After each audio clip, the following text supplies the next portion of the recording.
So guys, for the first method, you're going to head over to search and type in date and time settings. Click on it. And then once you're on this, make sure that your time zone is correct. Make sure that you have set time automatically turned on. Now you're going to scroll down and then click on sync now. Make sure that your date and time is fully synced up. See if that works for you.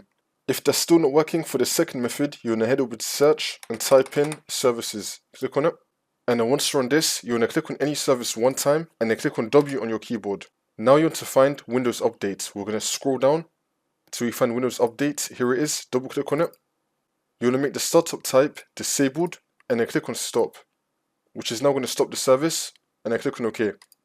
And then once you stop the service, we're now going to head over to search and type in File Explorer. Click on it. And then once you're on this, on the left hand side, you're going to scroll down and then click on this PC. Now you're going to find the drive where you have Windows installed on. It's going to have the Windows logo on it. Double click on it. And then click on Windows. We're now going to find a folder called Software Distribution.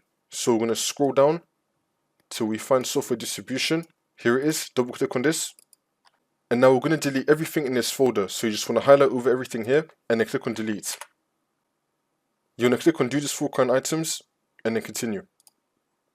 If it says that the action cannot be completed, then you're going to click on Do this for current items and then click on Skip.